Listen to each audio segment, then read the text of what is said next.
আমি একদিন ন্যাশনাল লেভেলে খেলব। হ্যালো গাইস, কি অবস্থা সবার? ওয়েলকাম টু সারাস শান্ত। আমি আছি আপনাদের সঙ্গে সারাস, আবার আমিই শান্ত। শাকিব খান বাংলার সুপারস্টার।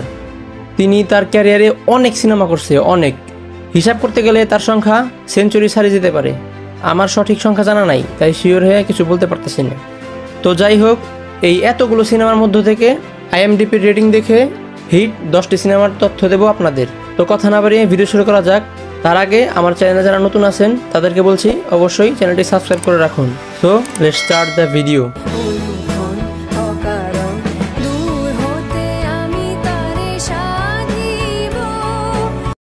তো আমি নাম্বার 10 থেকে শুরু করছি। নাম্বার 10, এখানে রয়েছে 2018 সালে শাকিব খান ও শুভশ্রী অভিনীত চালবাজ সিনেমা। এই চালবাজ সিনেমা IMDbতে রেট দেখাচ্ছে 6.8 আউট অফ 10। তো এই সিনেমাটা আমি দেখেছিলাম, অনেক ভালো লাগছিল। আপনারা চাইলে সিনেমাটা আবার দেখতে পারেন। এরপর নাম্বার 9, নাম্বার 9-এ আমি রাখবো বিদ্রোহী, যেখানে অভিনয় করেছেন শাকিব খান ও শবনম বুবলি। সিনেমাটি 2022 সালে মুক্তি পেয়েছিল। IMDbতে এই সিনেমার রেট দেখাচ্ছে 6.6 আউট অফ 10। এরপর নাম্বার 8-এ রয়েছে 2020 সালের একটি সিনেমা বীর, যেখানে অভিনয় করেছেন শাকিব খান ও শবনম বুবলি। IMDbতে বীর সিনেমার রেট দেখাচ্ছে 6.7 আউট অফ 10। বীর সিনেমাটি যারা দেখেছেন তারা অবশ্যই কমেন্ট করবেন। এখন আসা যাক নাম্বার 7, এখানে রয়েছে 2018 সালে মুক্তি পাওয়া একটি সিনেমা ভাইজান এলোরে। এখানে অভিনয় করেছেন শ্রাবন্তী, শাকিব খান ও পায়েল। তবে এখানে একটা ইন্টারেস্টিং ব্যাপার হচ্ছে, শাকিব খান এখানে ডাবল পার্ট করেছেন, মানে তারা সিনেমাতে যমজ ভাই ছিল।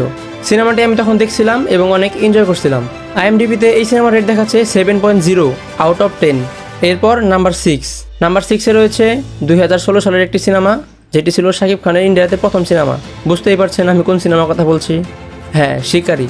শিকারি সিনেমায় অভিনয় করেছেন শাকিব খান ও শ্রাবন্তী। সিনেমাটি তখন কিন্তু দুই বাংলায় ব্যাপক সাড়া ফেলছিল। IMDbতে এই শিকারি সিনেমার রেট দেখাচ্ছে 7.0 আউট অফ 10। সিনেমাটি যারা ওই সময় দেখেছিলেন তারা অবশ্যই কমেন্টে জানিয়ে যাবেন। এরপরেই নাম্বার 5, নাম্বার 5-এ রয়েছে 2017 সালে মুক্তি পাওয়া শাকিব খানের দ্বিতীয় ইন্ডিয়ান সিনেমা নবাব, যেখানে অভিনয় করেছেন শাকিব খান ও শুভশ্রী। ওই সময়ে এই সিনেমার থেকে এই সিনেমার গানগুলো বেশি হিট করছিল। আমার মনে আছে সেই ঈদে পুরো দেশে এই সিনেমার গানই বেজেছে। নবাব সিনেমার রেট IMDbতে দেখাচ্ছে 7.5 আউট অফ 10। রেট দেখে বুঝতেই পারছেন সিনেমাটা কত ভালো। নবাব সিনেমা হিট হওয়ার পিছনে অন্যতম একটি কারণ শুভশ্রী, কারণ শুভশ্রীর সাথে শাকিব খানের এটাই ছিল প্রথম সিনেমা। আর ওই সময়ে শুভশ্রী তুমুল জনপ্রিয় ছিল। যারা এই নবাব সিনেমাটি দেখেননি তারা অবশ্যই দেখতে পারেন। এখন আসি নাম্বার 4-এ। নাম্বার 4-এ আমি রেখেছি 2023 সালে মুক্তি পাওয়া শাকিব খান ও শবনম বুবলি অভিনীত লিডার আমি বাংলাদেশ। সিনেমাটা ভালো হিট করেছে।